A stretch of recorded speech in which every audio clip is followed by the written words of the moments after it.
اگر امام نہ ہوتا تو تیری جماعت چلتی کیسے, اگر امام نہ ہوتا تیری جماعت ہوتی کیسے, اگر امام نہ ہوتا تجھے 27 کا اجر ملتا کیسے. ارے ظالم, جب تیری نماز سے 27 کا اجر ملتا ہے تو امام کو تو ضرور ملے گا نا. اگر اللہ کے پیغمبر یوں فرما دیتے اگر امام جماعت کے ساتھ نماز کرائے گا امام کو 27 نمازوں کا اجر ملے گا, تو لوگ سوچتے رہتے ارے امام کو تو ملا ہے, مقتدی کو ملے گا یا نہیں ملے گا. پیغمبر نے مقتدی کا مسئلہ سمجھایا, امام کا مسئلہ تو خود سمجھ آ گیا, امام کے بغیر مقتدی بنتا جو نہیں ہے. اگر اللہ کے پیغمبر یوں فرماتے جان بوجھ کے نماز چھوڑی ہے, تو جب اس کو جان بوجھ کے نماز چھوڑی ہے یہ بعد میں قضا کرے گا. اب لوگ کہتے اور یہ جان بوجھ کے نماز چھوڑی قضا کرے گا, لیکن بھول کے چھوڑی تو پھر کیسے کرے گا. ارے بھول چوک تو معاف ہے, اگر سو گیا نماز رہ گئی نماز کیسے پڑھے گا. ارے سونے کی حالت میں تو معاف ہے. میرے پیغمبر نے سمجھایا اگر تو نے بھول کے نماز چھوڑی ہے قضا تب بھی ہے, اگر سو گیا نماز چھوٹی ہے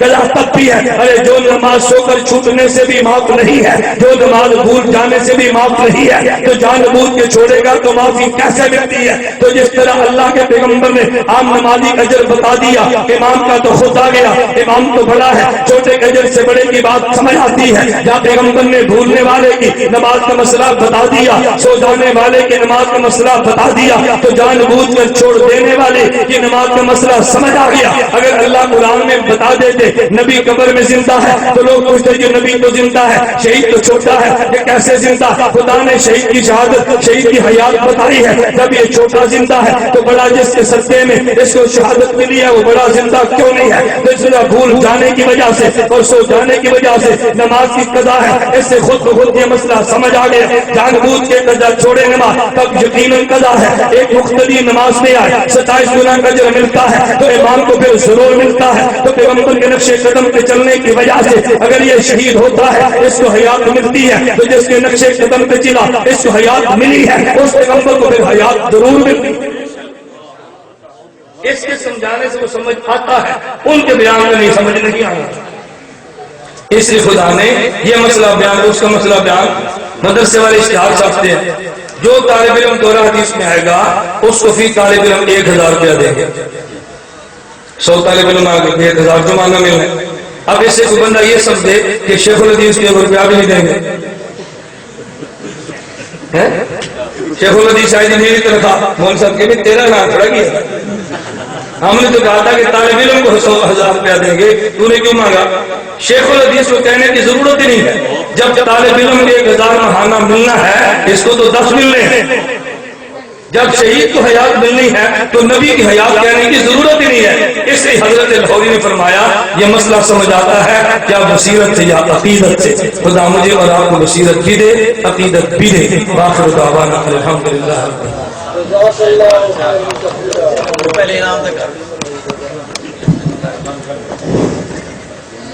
تمام مولانا تشریف رکھے, مولانا پرچوں کا جواب دیں گے. اس کے بعد برادر مکرم مولانا اعظم طارق شہید رحمۃ اللہ علیہ حضرت مولانا عالم طارق صاحب تشریف رکھتے ہیں. آپ کے سامنے دروازہ ہے, ان کا مفصل بیان ہوگا انشاءاللہ. تمام مولانا تشریف رکھیں. کیا موت کا معنی صرف یہی ہے ابانۃ روح عن الجسد, یا اس کے علاوہ اور بھی اگر ہے تو اس کی وضاحت فرمائیں. مماتی کہتے ہیں کہ موت کا معنی ہوتا ہے کہ جسم سے روح نکل جائے تو یہ موت ہے. ہم نے کہا نہ, روح ہونا تب بھی موت ہے, آئے اور نکل جائے تب بھی موت ہے. روح ہونا تب بھی موت ہے, آئے اور نکل جائے تب بھی. کیف تکفرون باللہ وکنتم اموات, روح نہیں تھی تب بھی موت تھا, روح آیا نکل گئی تب بھی موت ہے. مماتی موت کا معنی آدھا کرتا ہے, ہم موت کا معنی پورا کرتے ہیں. کیا قبر سے مراد یہ زمینی گڑھا ہے یا کچھ اور؟ جب حضرت تھانے اس گڑھا کو قبر نہیں کہتے. لعنت اللہ علی الکاذبین, لعنت اللہ علی. قبر کسے کہتے ہیں؟ میت اور میت کے مقر کو. بہت تم بیٹھو اور خود چٹ کے بیٹھ دو شاید توجہ رکھو. میت اور میت کے اجزاء کے مقر کو قبر کہتے ہیں. جہاں میت ہو یا میت کے اجزاء ہو اس کا نام کیا ہے؟ توجہ, اس کا نام مردہ. شیر کھا گیا تو مردے کے اجزاء کہیں تو ہے نا, وہی قبر ہے. جلایا راکھ بنی ہوا میں اڑا دی, یہ اجزاء گئے ہیں نا, وہی قبر ہے. تو جہاں میت وہ بھی قبر، جہاں میت کے جزا وہ بھی قبر۔ حضرت تھانوی رحمۃ یہ نہیں سمجھایا، تمہیں غلط سمجھایا۔ حضرت تھانوی نے مولانا قادری میں بار بار کہا جب میت کو قبر میں رکھا جائے، قبر میں فرشتے آتے ہیں، قبر میں سوال و جواب ہوتا ہے، تو میت کو گھڑے میں رکھتے ہیں کہ اور رکھتے ہیں؟ بولیے نا، فرق کیا ہے؟ ایک ہوتی ہے خواب، بستر خواب، ایک ہوتا ہے عالم خواب۔ ایک ہے بستر خواب، ایک ہے جہاں سوئے ہیں، یہ بستر خواب ہے۔ جہاں سوئے ہیں یہ میں سویا ہوں، مولوی صاحب استاد جی میں خواب دیکھیے، کہاں؟ میں رات عمرہ کر کے آیا، یہ عالم خواب۔ یہ کیا ہے؟ عالم۔ ایک ہے بستر خواب، ایک ہے عالم خواب۔ حضرت تھانوی فرماتے ہیں ایک ہے بستر میت، ایک ہے عالم میت۔ بستر میت تو قبر ہے، عالم میت اس کا پورا جہان ہے۔ یہ نہیں فرمایا کہ قبر نہیں، یہ نبی ہرگز نہیں۔ اگر انبیاء علیہ السلام اپنے قبور میں زندہ ہیں تو قیامت میں اللہ تعالیٰ انبیاء سے پوچھیں گے یوم یجمع الرسل فیقول ماذا اجبتم، قیامت میں خدا پوچھیں گے کہ میں نے تمہیں بھیجا تھا، لوگوں نے کیا جواب دیا؟ تو نبی کہے گا اللہ ہمیں نہیں پتا، اللہ ہمیں۔ تو اللہ پوچھیں گے قیامت کے دن کہ جو میں نے دنیا میں بھیجا تھا لوگ تم سے باتیں کرتے تھے، تو نبی کہتے ہیں مجھے نہیں پتا، جو لوگوں سے باتیں نبی سب زندہ تھے یا نہیں؟ تو یہ دلیل ہماری ہے، تمہاری کیسے؟ نہیں سمجھے؟ یا تو اللہ یوں پوچھتے نا کہ تم فوت ہو گئے تھے، تمہارے بعد کیا ہوا اس کا جواب دو، نبی کہتا مجھے نہیں پتا۔ اللہ فرمایا تم دعوت دیتے تھے، لوگ تمہیں جواب دیتے تھے، کیا جواب دیتے؟ نبی گھبرا کر کے کہ مجھے نہیں پتا، خدا کے جلال کی وجہ سے۔ کیا مطلب؟ اللہ مجھے نہیں پتا کمانے، مجھے نہیں پتا، مجھے نہ پتا ہونے کا معنی یہ ہے اللہ جو تیرا علم ہے اس کے مقابلے میں مجھے کیا پتا؟ تو یہ دلیل ہماری ہے تمہاری؟ سبحان اللہ۔ انبیاء علیہ السلام کے حیات کے بارے میں جو یہ حدیث ہے الانبیاء احیاء فی قبور یصلون، یہ تو خبر واحد ہے، اور خبر واحد سے تو قید ثابت نہیں ہوتے۔ میں نے ابھی تک حدیث پیش کی، آیت پیش کی جی، آیت بھی خبر واحد ہوتی ہے۔ عقیدہ حیات النبی قرآن سے ثابت ہے، احادیث اس کے لیے ہم تائید میں پیش کرتے ہیں، اور تائید خبر واحد سے بھی ہوتی ہے۔ پھر الانبیاء احیاء فی قبورہم کو امام سیوطی رحمۃ اللہ علیہ نے حیات الانبیاء میں متواتر لکھا ہے۔ کیا لکھا ہے؟ متواتر۔ تو متواتر سے معنی کوئی ثابت ہوتا، تمہارے جان سے خبر باہر نہیں بنتی، امام سیوطی نے اس کو متواتر لکھا۔ کیا مماتی کے پیچھے نماز ہو جاتی ہے؟ اس کی وضاحت فرمائیں۔ جو آپ نے نمازیں پڑھی ہیں آپ اس کو بھی لٹائیں، مجبوری اور غیر مجبوری کی حالت میں جس طرح آپ نے مجبوری میں پڑھی ہیں اسی طرح خوشی میں آپ لٹا دیں۔ کیا انبیاء علیہ السلام اپنے قبروں میں نے آپ کے سامنے حضرت دانوی شیخ کا فتویٰ پیش کیا، حضرت دانوی شیخ کا آپ کے مسائل کا حل، جلد نمبر 10 صفحہ نمبر 519۔ نمبر 1 مماتی گمراہ ہے، نمبر 2 ان کے پیچھے نماز نہیں ہوتی، نمبر 2 تقریر سننا گناہ ہے، نمبر 4 ایسے تعلقات رکھنا ناروا ہے۔ مجھے ایک بندہ کہتے ہیں نکاح کر سکتے ہیں، میں نے کہا نکاح سے تعلق ٹوٹتا ہے یا بڑھتا ہے؟ بتاؤ، شادی سے نکاح سے تعلق ٹوٹتا ہے یا بڑھتا ہے؟ تو جس سے تعلق بڑھتا ہے حضرت فرما کرنا جائز ہے، تم کیا دو جائز ہے؟ اگر انبیاء علیہ السلام اپنی قبروں میں انہی اجسام کے ساتھ زندہ ہیں، اگر ہیں تو معراج کی رات مسجد اقصی میں انہی اجسام کے ساتھ گئے تھے یا اجسام مساریہ کے ساتھ؟ اس کی وضاحت فرمائیں۔ حضرت مولا علی قاری رحمۃ اللہ علیہ نے مقدار شرح مشکات میں لکھا ہے انبیاء علیہ السلام وہاں گئے اور انبیاء نے نماز پڑھی، فرماتا ہے فَإِنَّ حَقِيقَةَ الصَّلَاةِ وَهِيَ الْإِتْيَانُ بالافعال المختلفة انما تكون بالاشباح لا بالارواح۔ وہاں انبیاء نے نمازیں پڑھی، نماز جسم سے ہوتی ہے، روح سے نہیں ہوتی۔ کیسے ہوتی ہے؟ یہ مولا علی قاری حنفیوں کے امام ہیں۔ میں نے شروع میں کہا تھا نا میں اپنی بات نہیں کرتا، میں اکابر کی باتیں نقل کرتا ہوں، مجھے کبھی کچھ نہ کہنا۔ مولانا نواز رحمہ اللہ فرماتے میں اپنی بات نہیں کرتا، میں نقل کرتا ہوں، میں بات اپنی کرتا بلکہ نقل کرتا۔ کہ انبیاء علیہ السلام کی موت اور عالم مردوں کی موت میں کوئی فرق ہے؟ اگر ہے تو واضح کرے، اگر نہیں تو اس کی کیا وجہ ہے؟ عالم امتی ہے اور نبی نبی ہے، جو نبی امتی میں فرق ہے وہ عالم اور نبی کی موت میں فرق ہے۔ عالم سو جائے آنکھ بھی سوتی ہے، دل بھی سوتا ہے، نبی سو جائے تو دل جاگتا ہے، آنکھ سوتی ہے۔ عالم سو جائے اٹھے گا تو وضو کرے گا، نبی سو جائیں گے تو اٹھ کر وضو نہیں کریں گے۔ عالم اور نبی کی حیات میں بھی فرق ہے اور موت میں بھی فرق ہے۔ کیا رفع دین کرنا یہ اگلی باری سے، آج مماتیہ دی باری اگلی باری پڑھ لیا انشاءاللہ، اگلی باری سے۔ میں نے کہا اصل میں بہت سے لوگ چٹے درمیان میں دیتے ہیں کہ ہماری جان چھوٹے، غیر مقدم خلاف جلسہ کرو بریلوی کی چٹے آتی ہیں، مماتی خلاف کرو اہل حدیث کی چٹے آتی ہیں، اہل حدیث دیتا یہ چٹے دیتے ہیں کہ ہماری جان۔ میں کہتا ہوں جس کا جلسہ ہے ان کو چلنے دو، اگلی باری پھر صحیح۔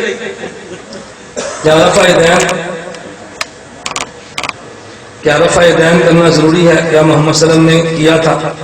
رفع دین نہ کرنا ضروری، اور نبی پاک صلی اللہ علیہ وسلم نے کیا تھا اور پھر چھوڑ دیا۔ جب حضور نے چھوڑ دیا تو تمہیں کو زیادہ کی ضرورت نہیں، بھئی جس کی نماز ہے وہ نے چھوڑ دیا، تم کیا تھا ہمیں نہیں چھوڑ، عجیب بات ہے۔ کیا امام کے پیچھے سورۃ الفاتحہ پڑھنا ضروری ہے؟ امام کے پیچھے سورۃ الفاتحہ نہ پڑھنا ضروری ہے، اور یہ نبی پاک صلی اللہ علیہ وسلم نے خود سمجھایا، انما جعل الامام لیؤتم بہ، امام اس لیے ہوتا ہے کہ اس کی اطاعت کرو۔ اذا کبر فکبروا، امام اللہ اکبر کہے تم اللہ اکبر کہو۔ وَإِذَا قَرَأَ فَأَنصِتُوا، امام قرآن شروع کرے تم چپ ہو جاؤ۔ وَإِذَا قَالَ غَيْرِ الْمَغْضُوبِ عَلَيْهِمْ وَلَا الضَّالِّينَ فَقُولُوا آمِينَ، جب وہ غیر المغضوب علیہم ولا الضالین پڑھے تم آمین کہو۔ جو فرق پیغمبر نے بتایا آپ بھی مان لو۔ جب تکبیر کہتے ہیں تو ہر کلام کو ایک مرتبہ کہنا ضروری ہے یا دو مرتبہ کہنا ضروری ہے؟ کیا محمد صلی اللہ علیہ وسلم نے ایسا کیا تھا؟ ترمذی میں دو حدیثیں ہیں، ایک حضرت بلال کی، ایک حضرت عبداللہ بن زید کی۔ حضرت بلال رضی اللہ عنہ کی حدیث انس بن مالک فرماتے ہیں، امر بلال ان یشفع الاذان ویؤتر الاقامۃ، کہ اذان دوری ہے اقامت اکاری ہے۔ حضرت عبداللہ بن زید کی حدیث ہے، کان اذان رسول اللہ صلی اللہ علیہ وسلم شفعان شفعان فی الاذان، کان اذان رسول اللہ صلی اللہ علیہ وسلم شفعان شفعان، اللہ کے پیغمبر کی اذان بھی دوری تھی، کان اذان رسول اللہ صلی اللہ علیہ وسلم شفعان شفعان، پیغمبر کی اذان بھی دوری ہے، بل اقامت شفعان شفعان، پیغمبر کی اقامت بھی دوری ہے۔ امام ترمذی پہلے حدیث اقاری تکبیر والے لائے، پھر دوری والے لائے، اور امام نووی فرماتے ہیں حاذی عادت مسلم وغیرہ من ائمۃ الحدیث یذکرون الاحادیث التي يرونها منسوخة ثم يكتبونها بالناسخ، محدثین کی عادت ہے پہلے حدیث وہ لاتے ہیں جس پر عمل کا وقت گزر گیا جسے منسوخ کہتے ہیں، اور بعد میں وہ لاتے ہیں جس کا عمل کا وقت شروع ہو گیا جسے ناسخ کہتے ہیں۔ اقاری تکبیر یہ منسوخ ہے اور دوری ناسخ ہے۔ اقاری تکبیر ایسی ہے جیسے لا الہ الا اللہ عیسیٰ روح اللہ، اور دوری تکبیر ایسے ہے جیسے لا الہ الا اللہ محمد الرسول اللہ۔ آپ تراویح پڑھنا جائز ہے یا 20؟ نبی پاک صلی اللہ علیہ وسلم نے 20 تراویح پڑھی ہے۔ تاریخ جرجان حضرت جابر بن عبداللہ رضی اللہ عنہ سے روایت ہے، حضرت عبداللہ بن عباس رضی اللہ عنہما مصنف ابن ابی شیبہ میں روایت ہے، نبی پاک نے 20 تراویح پڑھی ہے۔ کیا میں آپ سے گزارش کرتا ہوں آپ شفقت فرما کے قافلہ حق آپ 3 مہینے بعد رسالہ آتا ہے وہ لگوا لیں۔ آپ کیا آتے ہیں؟ آپ کا بھی نہیں آتا ہوگا، تم بھی بزرگ ہو۔ قافلہ حق سماعی رسالہ ہمارا آتا ہے، یہ سارے مسائل اس رسالے میں آتے ہیں، وہ منگوا لو۔